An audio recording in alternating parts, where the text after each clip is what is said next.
जय श्री राम दोस्तों। आज के इस ज्योतिष कार्यक्रम में इस राशि के सभी जातकों का श्री काल भैरव धाम में हार्दिक स्वागत करते हैं, हृदय से अभिनंदन करते हैं। माता भद्रकाली, बाबा भैरवनाथ आप सभी के ऊपर सदैव कृपा बनाए रखें। जी हाँ दोस्तों, आप सभी को श्री काल भैरव धाम से बहुत बहुत शुभ आशीर्वाद। खुश रहें, प्रसन्न रहें, स्वस्थ रहें। जी हाँ दोस्तों, आज 1 जनवरी 2025 नया साल आपके जीवन में ढेर सारी खुशियां ले आए, आपके परिवार में सुख समृद्धि आए, परिवार में आनंद के साथ जीवन व्यतीत हो। दोस्तों, बच्चों, परिवार में सभी लोग स्वस्थ रहें, प्रसन्न रहें। जी हाँ दोस्तों, आज हम बात करेंगे इसी तरह से कि पूरे एक वर्ष के बारे में। यानी हम जानते हैं कि 12 घर हमारे होते हैं और 9 ग्रहों के प्रभाव को हम समझने की कोशिश करेंगे यहाँ पर दोस्तों, और पूरे साल भर के चक्र को हम आपको बताएंगे। जैसे कि मैंने कहा कि एक बालक का जन्म होता है और जन्म के समय से हम पूरे जीवन को जान सकते हैं। ठीक इसी प्रकार दोस्तों, 1 जनवरी 2025 से आज सुबह से ही प्रातः काल की कुंडली के बारे में आपको बताऊंगा। इस समय पर साल का प्रारंभ हो रहा है और दोस्तों, हम जनवरी 2025 को समझेंगे, बल्कि आने वाला पूरा 12 साल के लिए हम आपको एक कुंडली के बारे में बताएंगे और इसी आधार पर दोस्तों हम निर्धारित कर पाते हैं कि हमारा यह 2025 सबसे पहले प्रारंभ कैसे होगा, और आपकी दोस्तों राशि के बारे में बताएं कि आपकी राशि के साथ कैसा गुजरेगा पूरा वर्ष। तो दोस्तों, सर्वप्रथम हम बात करते हैं यहाँ पर शुक्र महाराज के बारे में। तो शुक्र महाराज क्या है, शुक्र महाराज की स्थिति क्या है? तो यहाँ पर दोस्तों शुक्र महाराज इस समय अपने मित्र के साथ में और दोस्तों अपने मित्र की राशि पर ही विराजमान है। बहुत अच्छा संयोग है, अर्थात हम इस साल में धन संपदा की प्राप्ति करेंगे और शुक्र का संबंध धन से होता है। साथ ही दोस्तों, स्वास्थ्य में किसी भी प्रकार के बड़े संकट या बड़े कष्ट की संभावना इस वर्ष नहीं बनती है। धन की स्थिति बहुत अच्छी है। धन के भाव के स्वामी मंगल महाराज हैं दोस्तों। तो मंगल महाराज 10वें भाव पर हैं। 10वें भाव पर आपके कैरियर का धनेश की स्थिति का पहुंचना, अर्थात जो कार्य हम करते हैं उसमें धन की वृद्धि होना तय है। और दोस्तों, हम जो भी प्रोग्रेस करते हैं वह मंगल महाराज ही हमें करवाते हैं। और दोस्तों, ऊपर से बुध महाराज की बात करें, जैसा कि बुध प्रभावी ग्रह माने जाते हैं जो आपके लिए योग कारक ग्रह है, और आपके जीवन में भाग्य के स्वामी का धन भाव पर होना, हमको भाग्य का सपोर्ट मिलना, धन की प्राप्ति होती है। दोस्तों, इस जनवरी के महीने में बुध महाराज भी 4 जनवरी को दोस्तों धनु राशि में प्रवेश कर जाएंगे। हमारे धन भाव को छोड़कर एक घर आगे चले जाएंगे। दोस्तों, पराक्रम से हमारे भाग्य की वृद्धि होगी, क्योंकि पराक्रम का भाव से सीधे यह भाग्य भाव पर दृष्टि डालेंगे।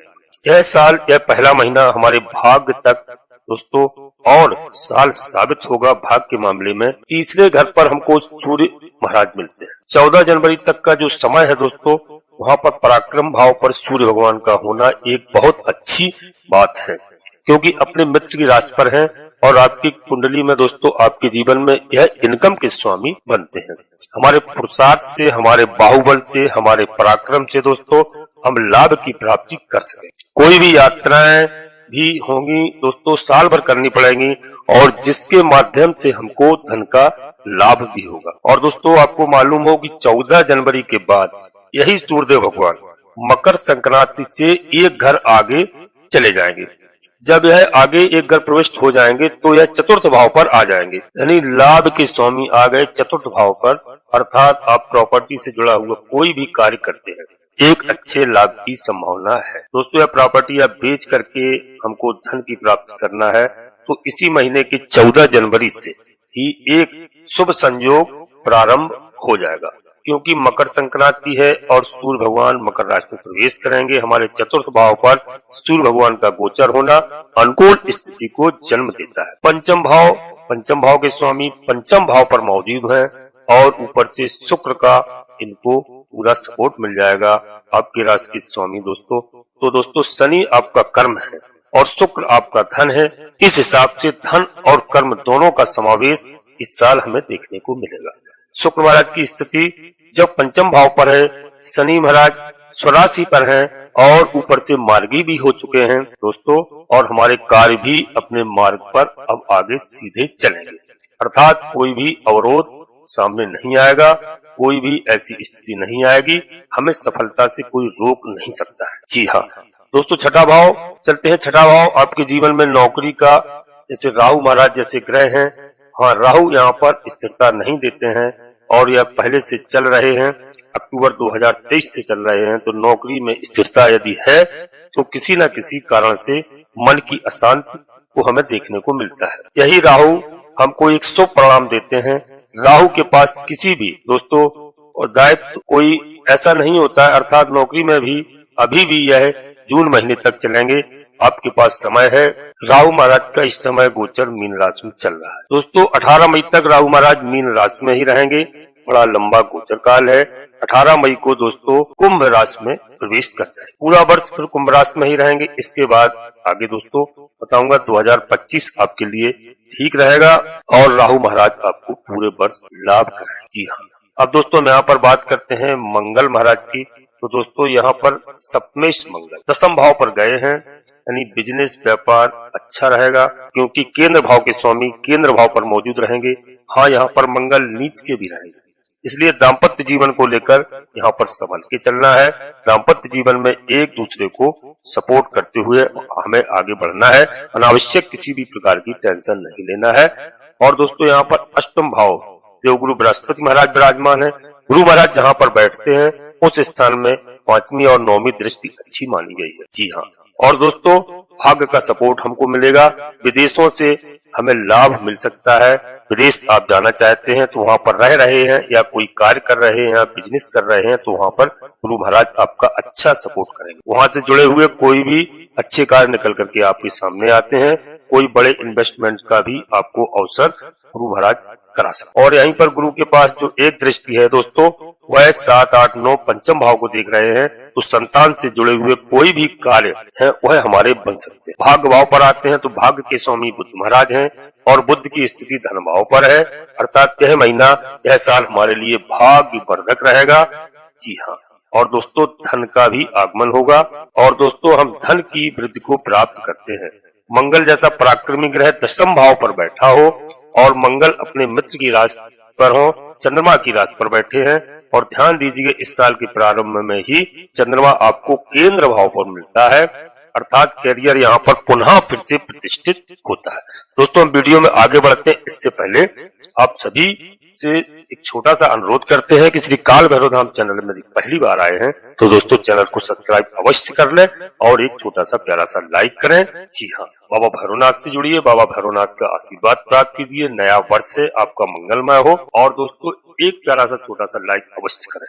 कमेंट्स बॉक्स में पूरे भक्तिभाव के साथ अपनी कुल देवी का नाम, अपने कुल देवता का नाम, अपने इष्ट देवता का नाम, इसके बाद माता भद्रकाली कृपा करो, बाबा भैरवनाथ कृपा करो, शनिदेव महाराज कृपा करो, सूर्यदेव भगवान कृपा करो, हनुमान जी महाराज कृपा करो। जो भी देव आपको प्रिय लगे उनको मन में स्मरण करते हुए एक बार नहीं कम से कम 3 बार अवश्य लिखें। मैं विश्वास के साथ कहता हूँ कि आपकी कुलदेवी बाबा भैरवनाथ माता भद्रकाली आपके सभी मनोरथ पूर्ण करेंगे और यह 2025 आपके परिवार के साथ बहुत अच्छा साल खुशहाली के साथ व्यतीत होगा, धन धान्य की प्राप्ति होगी। जी हाँ, और दोस्तों वीडियो पूर्णतः चंद्र राशि पर आधारित है। यदि आपको अपनी चंद्र राशि मालूम नहीं है फिर आप अपनी लग्न राशि से एवं अपने प्रचलित नाम के आधार पर देख करके वीडियो का पूरा लाभ प्राप्त करें। अपने मित्रों, सगे संबंधियों को, दोस्तों को शेयर करें जिससे सभी का लाभ हो, सभी का कल्याण। और दोस्तों अपनी जन्म कुंडली का विश्लेषण आप अवश्य किसी योग ज्योतिषी से कराते रहें और कराएं, जिससे हमें ग्रहों की स्थिति के बारे में पूर्ण जानकारी हो जाती है और हम कोई बड़ा निर्णय लेने में बिल्कुल संकोच नहीं करते। तो दोस्तों हमारी बात को आप समझ गए होंगे, ध्यान रखना। अब आगे बात करते हैं वीडियो में कि लाभ के स्थान के स्वामी सूर्य महाराज हैं और सूर्य की स्थिति हमने देखा है, बताया 14 जनवरी तक के यहाँ रहेंगे पराक्रम भाव पर और दोस्तों अच्छे परिणाम देंगे। उसके बाद जब ये पहुंच जाएंगे शनि महाराज के घर पर, अपने पुत्र के घर पर, तो कोई प्रॉपर्टी से जुड़े हुए कार्य आपके होंगे, माता जी का हमें साथ प्राप्त होगा। और खर्चे के भाव पर केतु जैसा ग्रह खर्चे के भाव पर विद्यमान है।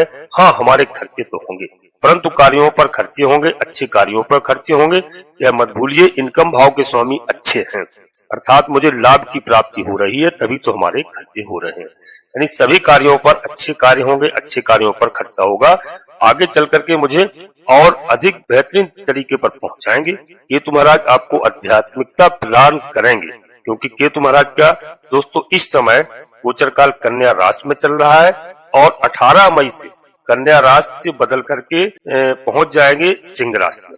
तो दोस्तों प्रवेश जब वहां करेंगे तब भी आपके लिए बहुत अच्छा समय है, इसलिए आप बिल्कुल मस्त रहें, कोई चिंता की आवश्यकता नहीं है। और दोस्तों आगे केतु महाराज इस समय आपको दोस्तों साधना की ओर आकर्षित करेंगे और वह तारीख है दोस्तों जो हमारे लिए बहुत अनुकूल होंगी। आप ध्यान दीजिए, तारीख भी आपको बताऊंगा।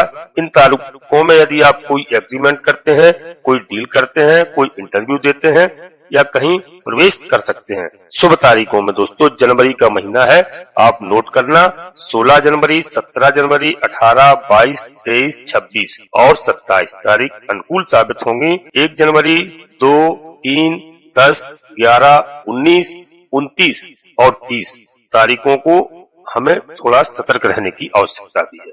यदि इन तारीखों में कोई आवश्यक कार्य करना पड़ जाए तो हमें अपने गुरुवर का आशीर्वाद प्राप्त करके अपने इष्ट देव को स्मरण करते हुए उस कार्य को प्रारंभ करना है। जी हाँ, और दोस्तों कुछ आपको उपाय करना है इस साल के शुरुआत में। शुक्र महाराज और शनि महाराज का कॉम्बिनेशन मिला है जो कि प्रगति के कारक है। महालक्ष्मी के मंत्रों का आपको जाप करना है। जी हाँ, श्री सूक्त पाठ का भी आप जाप कर सकते हैं। महालक्ष्मी जी को आप लाल रंग का या फिर गुलाब का पुष्प अर्पित कीजिए, आपके कार्य बहुत जल्दी होंगे। जी हाँ, और दोस्तों इस बात को आपने ध्यान से हमारी सुना होगा, इसमें राहु और केतु महाराज और शनि महाराज को प्रसन्न करने के लिए मैं 2-3 उपाय हमेशा बताता हूँ, उनको आपको अवश्य करना है। दोस्तों इस समय सर्दी का समय चल रहा है, शनि महाराज को तो आपको शनिवार के दिन सरसों के तेल से अभिषेक करना है। जी हाँ, और दोस्तों राहु और केतु महाराज प्रसन्न करने के लिए लंगड़े लूले विकलांगों को इस समय सर्दी का समय है, आप अपने सामर्थ्य के अनुसार दान कीजिए, भोजन व्यवस्था कीजिए, उनकी कम्बल इत्यादि दान करें। और काले कुत्ते को दोस्तों सरसों के तेल में चुपड़ी हुई रोटी और दोस्तों या सरसों के तेल का पराठा शनिवार के दिन अवश्य खिलाएं। यदि काला कुत्ता नहीं मिलता है फिर आप किसी भी रंग के कुत्ते को खिला सकते हैं। इससे आपके 3 ग्रह प्रसन्न होते हैं। और मंगल महाराज को प्रसन्न करने के लिए इस समय मंगल महाराज नीच अवस्था में है, तो दोस्तों आप शनिवार और मंगलवार के दिन हनुमान चालीसा का पाठ करिए, बजरंग बाण का पाठ करिए, यदि समय मिले तो सुंदर कांड का पाठ। देखिए आपका जीवन कैसे नहीं बदलता है और 2025 आपके लिए बहुत अच्छा होगा। हमारी इस बात को नोट कर आपको धर्म पर चलना है, धर्म की ओर चलना है, धर्म पर चलते हुए आपके सभी कार्य बनेंगे और ईश्वर के शरण में रहना है। तो दोस्तों अब हम अपनी वाणी को यहीं पर विराम देते हैं। नया वर्ष 2025 आपका मंगलमय हो। आप सभी लोग परिवार के साथ स्वस्थ रहे, मस्त रहे, खुश रहे। धन्यवाद दोस्तों। जय माता भद्रकाली, कृपा करो।